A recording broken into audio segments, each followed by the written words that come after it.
이제 2013년 달력도 이제 한 장만 남겨놓고 있습니다. 지난 한 해를 어떻게 사셨습니까? 이제 올해 남은 시간들을 잘 정리해야 할 때인 줄 그렇게 생각을 합니다. 여러분, 사람이 생각하면요, 생각에 집중하게 되면은 자기의 생각이 현실로 나타날 때가 있지 않습니까? 그런 거 경험해 보시지 않으셨어요? 저는 때때로 제가 어떤 때 생각을 했던 것들이 실제로 이루어지는 것을 보면서 야, 정말 생각 잘하면서 살아야 되겠다, 그런 깨달음을 많이 얻습니다. 그래서 여러분, 비록 올 한 해가 힘들고 어려웠다 할지라도 이 시간들을 긍정적으로 생각하고 잘 정리하시면은 이 긍정적인 삶의 현실이 우리에게 반드시 나타나게 될 줄로 믿습니다. 또 새해를 바라보는 우리의 시각도 같은 맥락에서 희망도 보이지 않고 소망도 없을 것 같은 새해를 바라보면서 이렇게 부정적으로 예측하기보다는 보다 적극적으로 올해 힘들었으니까 새해에는 하나님께서 더 좋은 것으로 허락하시겠지, 이런 긍정적인 생각을 갖게 될 때에 새해에 우리에게 긍정적인 삶의 결실들이 많이 나타나게 될 줄로 믿습니다. 여러분, 한 해를 잘 정리하시면서 생각을 잘 하시기를 바랍니다. 그래서 새해에 계획을 세우실 때 제가 여러분들에게 말씀드리고 싶은 것은 꿈을 크게 가져야 됩니다. 또 꿈을 크게 가지시되 또 긍정적으로 생각하시면은 이 하나님께서 우리에게 큰 도움을 주셔서 좋은 한 해, 내년이 우리가 되게 될 줄로 그렇게 믿습니다. 뜻을 크게 가지고 생각을 크게 가지고 또 꿈도 크게 이렇게 가져서 여러분, 손해나는 거 뭐 있겠습니까? 손해나는 거 없잖아요. 이왕이면은 큰 꿈을 가지시고 잘 계획하셔서 그 대신 그 꿈을 꾸는 만큼 하나님 앞에 열심히 기도하고 또 땀을 흘리시면은 하나님께서 놀라운 축복으로 내년 한 해도 아름답게 우리에게 허락해 주실 줄로 믿습니다.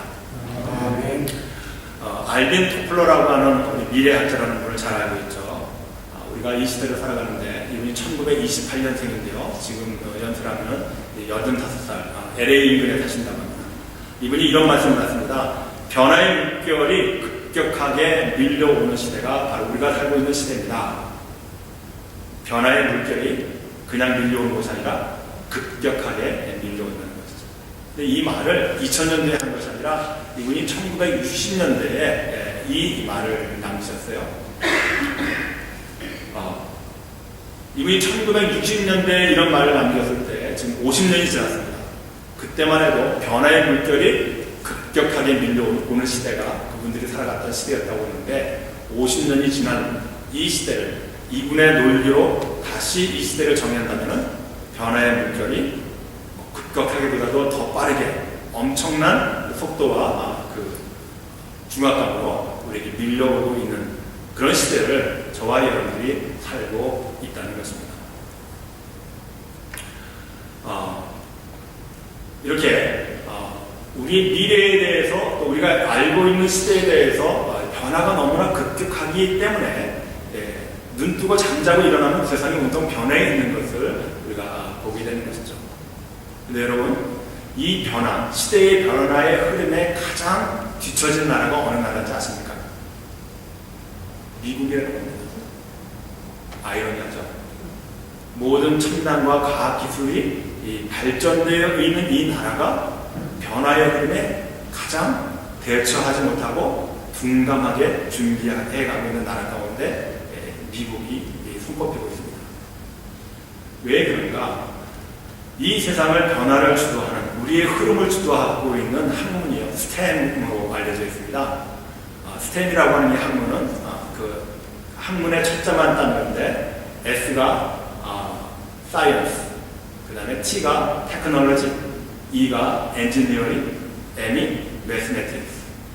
기초 과학 분야를 주도하고 있는 STEM, 이 세 학문에서 미국이 가장 뒤처져 있는 나라 중에 하나라는 거예요. 그래서 앞으로 미래를 준비하는데 이 미래의 흐름을 더 가속화시키는 것이 이 STEM, 기초 과학 분야에서 이루어지고 있는데 미국의 지금 초, 중고등 학생의 이 STEM 실력이요, 선진국 가운데에서 27위라고 합니다. 여러분들 자녀를 보면 잘 알 거예요. 저희 그 막내 아이가 9학년인데요. 이 아이가 수학 분야에 대해서 자기 또래 그 학생들보다 2단계가 빨라요. 9학년인데. 그런데 제가 그 9학년, 우리 아이가 좀 넷째 아이가 보는 수학책을 가만히 들여다보면요. 제가 중학교 1학년 때 배운 걸 이제 배우고 있어요. 2단계 빠른 아이가. 미국의 수학 실력이 이 정도입니다. 그러니까 이 세상의 변화를 흐름을 주도해가고 있는 이 학문들에 얼마나 뒤처져 있는지 우리가 피부로 느끼게 되는 것이죠. 자, 이러한 상황에서 이 미국이 이러한 이제 피부로 느끼기 시작했어요. 이 과학과 이런 뭐 엔지니어, 테크놀로지, 그 다음에 수학 분야에서 미국의 학생들이 너무나 뒤처져 있는 것을 깨달았기 때문에 요즘 교육부에서 뭘 강화하고 있느냐, 스템 학문에 대해서 이제 기초과학 분야에 대해서 학생들에게 푸시하기 시작했습니다. 그래서 이제 이러한 그 일들이 우리에게 이루어지고 있는데, 이런 일들이 왜 일어나고 있는가? 미국이 미래를 생각하지 않을 수 없다는 것이죠. 자, 학문 분야에서도 이와 같이 엄청난 그 상황들이 우리 삶 속에서 이루어지고 있는데, 사회적인 분위기는 어떻습니까? 제가 얼마 전에 친구분과 함께 점심 식사를 같이 하는데, 옆에서 다정하게 있는 커플이 둘이 붙어 앉아서 시덕거리면서 대화를 하는데, 제가 밥을 먹으면서 옆에 느낌이 살살 보니까요, 붙어 있는 이 커플이 남자들이에요. 그래서 이 밥 먹다가 이게 제가 그 취할 것 같기도 하고, 도대체 이 상황을 내가 어떻게 받아들여야 되는가, 그런 생각을 하게 됐는데, 그런데 제가 요즘 이런 말을 다른 데 가서 하면요, 촌스럽기는 요즘 시대가 어떤 시대인데 그런 것도 그래서 소화가 안 된다 그런 얘기를 할 때야 지금 촌놈이 되고 말았어요. 여러분, 세상의 흐름 속에서 기존의 전통의 문화 가치가 흔들리고 쓰러져가고 있는 이때에 그것에 대해서 안타깝게 생각하는 사람들은 촌놈이라고 손가락질하는 시대 속에서 우리가 살아가고 있습니다. 도대체 우리의 생각에 무엇이 촌스러움이고 무엇이 변화에 적응해가는 삶입니다. 우리가 사회적인 현상을 제대로 판단하지 못하고 또 움직여지지 못한다고 한다면요, 우리는 결국은 이 세상의 흐름 속에 그저 휩쓸려 갈 수밖에 없는 삶을 살아가게 된다는 것이죠.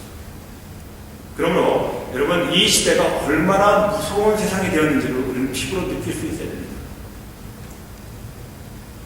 특별히 이렇게 시대가 급변해가고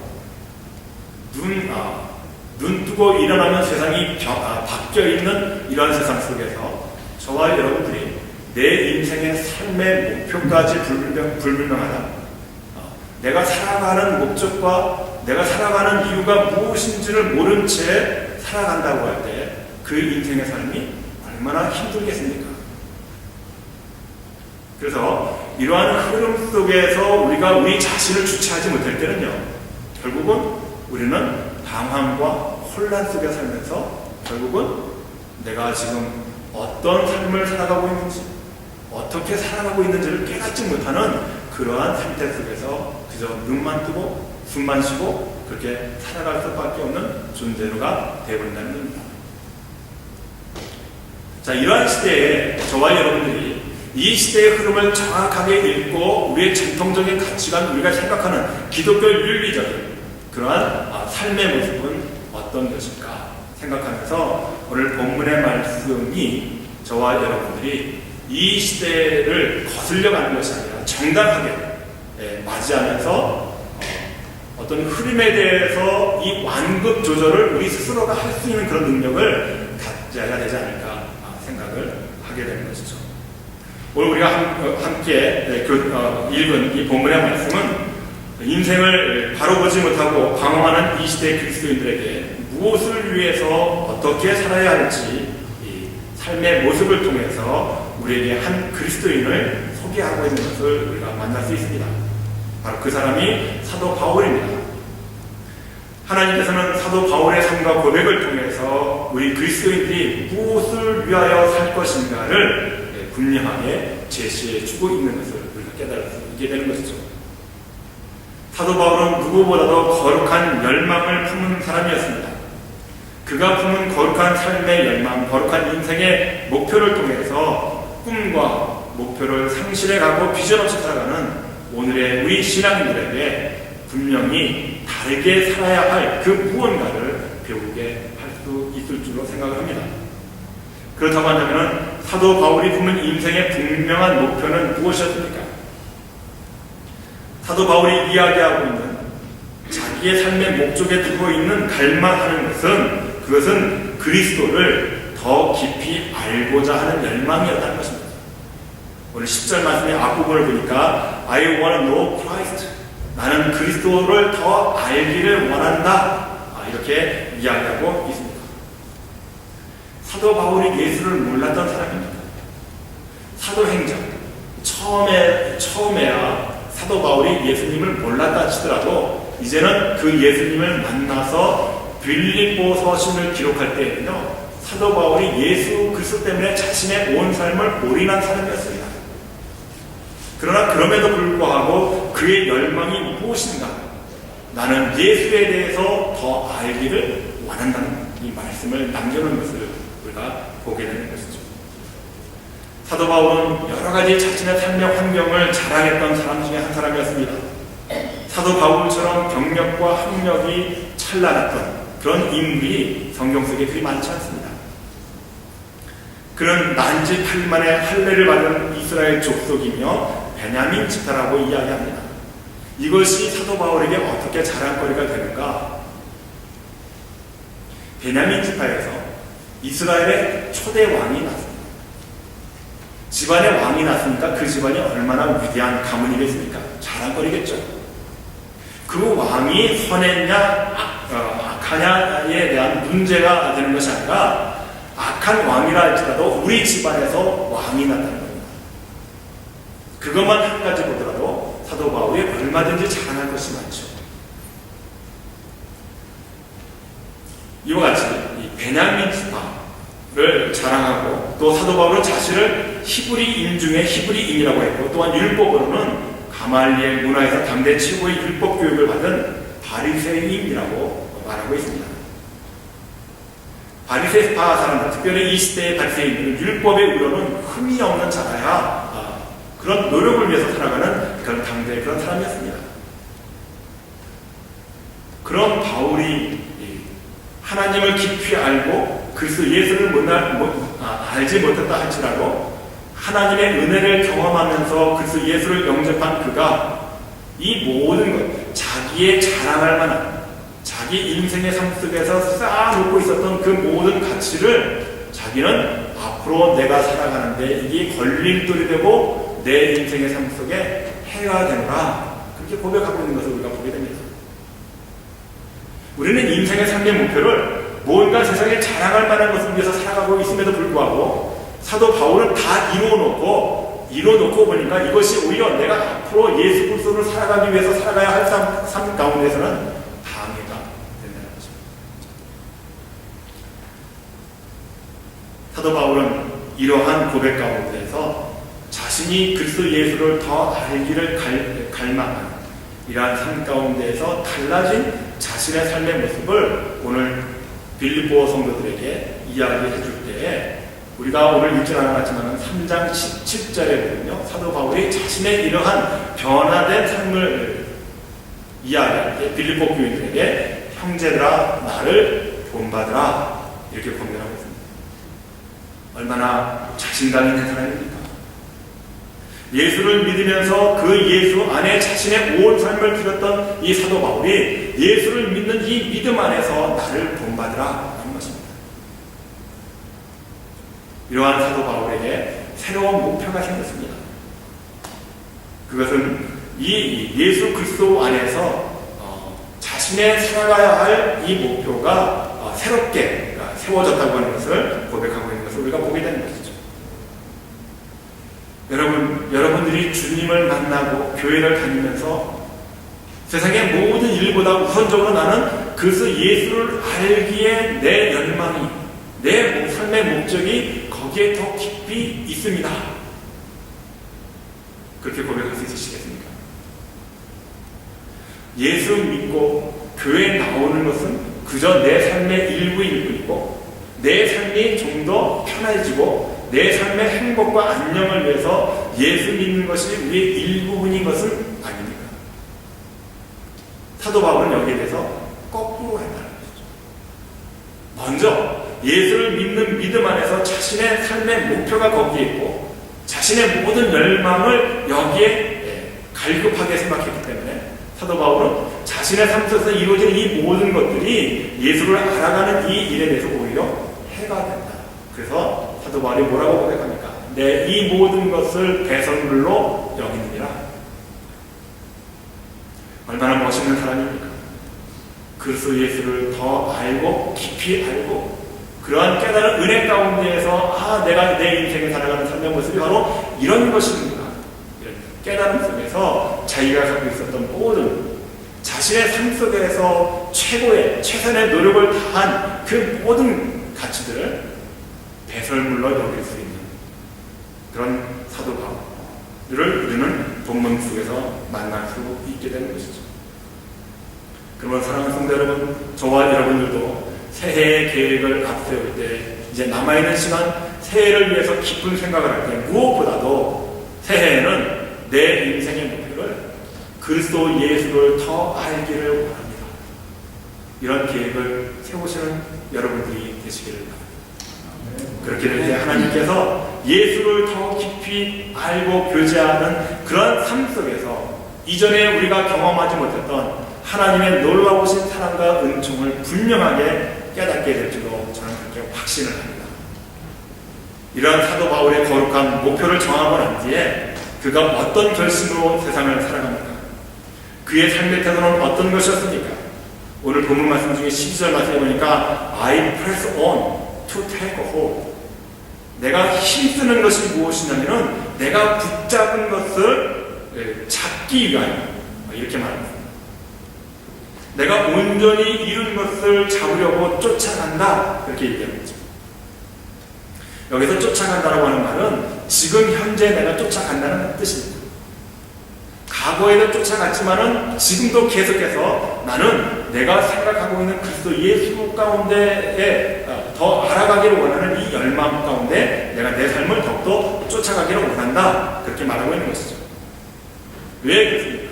사도 바울이 지금도 예수 그리스도를 많이 알고 있음에도 불구하고 더 알기를 위하여 이 열망이 아직도 남아있는 채 그것을 쫓아가노라고 고백하고 있는 것은 무슨 이유입니까?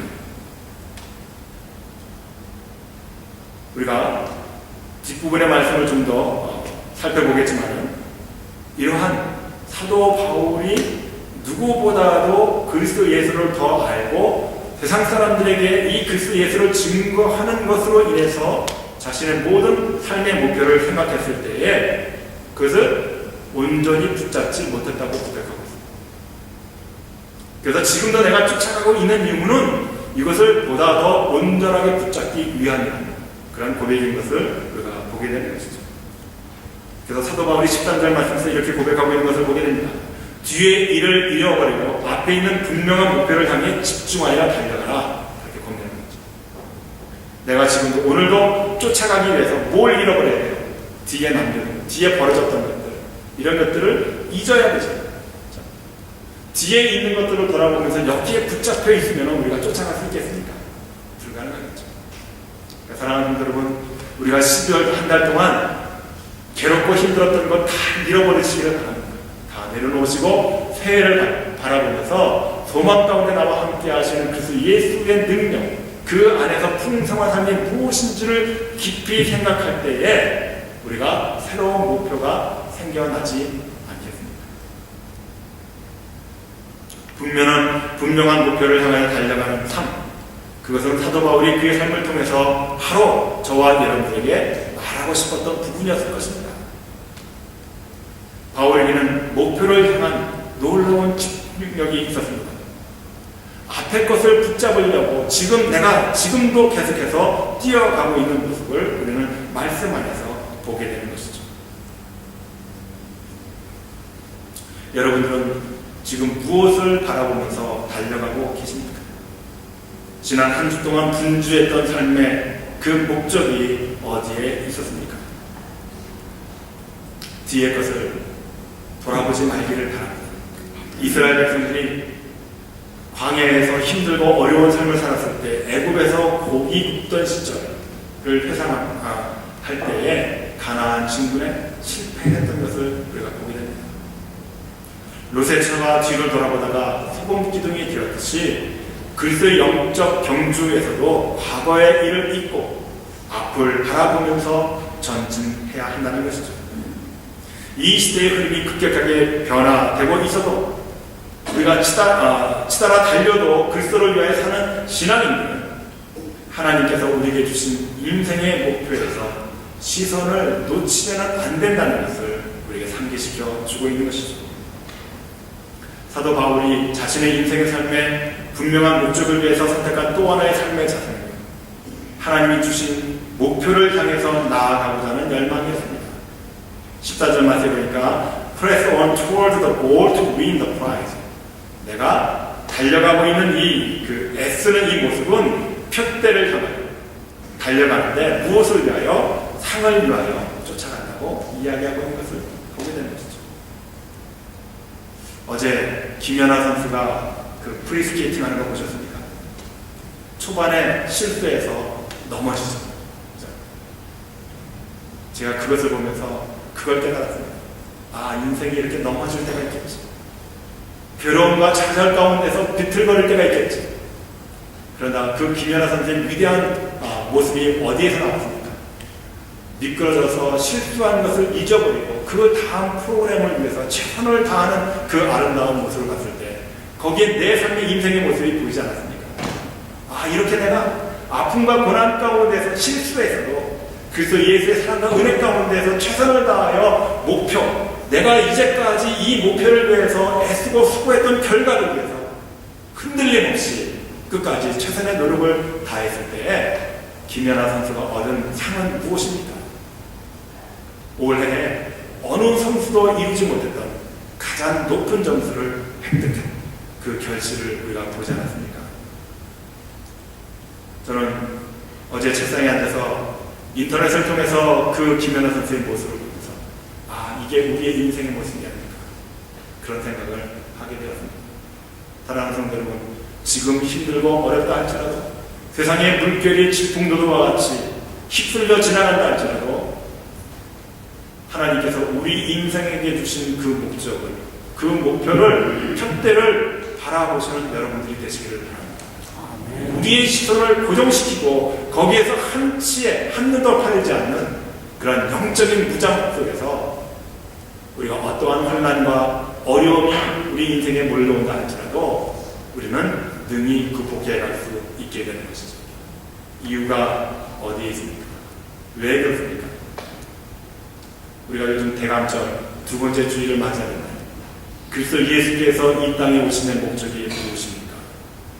실수한 인생들, 좌절하여 낙심 가운데 인생들에게 빛 대신 주님께서 이 세상을 대체하여 주시면서 그를 영접하는 자들마다 실수와 좌절 가운데 경험하는 고통과 아픔 가운데 새로운 희망과 소망을 허락해 주시기 위함이 아니겠습니까? 그래서 우리는 이 계절이 즐거운 것이고 기쁨 가운데 맞이할 수 있는 계절이 또한 될 수 있는 것 아니겠습니까? 사랑하는 성도 여러분, 올 한 해 수고하셨습니다. 열심히 사신 것에 박수를 보냅니다. 고통과 힘들고 어려운 것들을 기억하지 마시기를 바랍니다.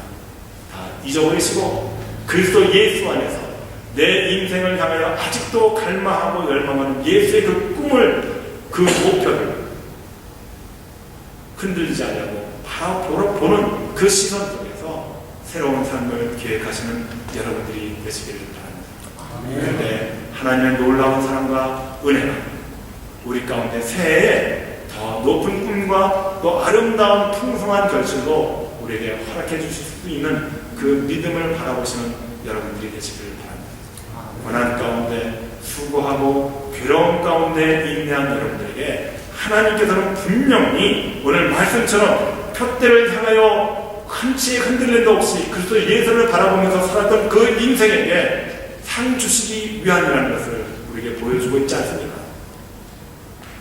살면서 경험하면서 내가 내 손 안에 쥐어진 상이 없다 할지라도 우리는 언젠가는 이 상이 분명히 확실하게 내 손에 쥐어진다고 하는 그 소망을 잊지 마시고 힘든 한 해 잘 견뎌보셨습니까? 새해에는 여러분들의 삶 속에, 여러분들의 인생 속에 하나님께서 허락하시는 놀라운 축복과 은혜가 충만한 그런 한 해가 되시기를 주 이름으로 간절히 축복합니다. 이 복된 삶을 위해서 우리 한 번 더 열심히 또 그리스도 예수를 아는 이 일에 우리가 정진하고 그리스도 예수를 더 알아감으로 인해서 우리의 인생이 향해야 할 목적과 표대가 무엇인지를 분명히 하면서 흔들림 없이 세상이 어떠한 물결이 우리를 넘치는다 할지라도 좌절하지 않고 더 하나님께서 허락하시는 능력과 그리스도 예수 안에 있는 그 지혜를 우리가 허락받아서 담대하며 보다 아름다운 인생의 삶을 살아가시는 복된 여러분들 되시기를 주의 이름으로 간절히 축복합니다. 기도하시겠습니다.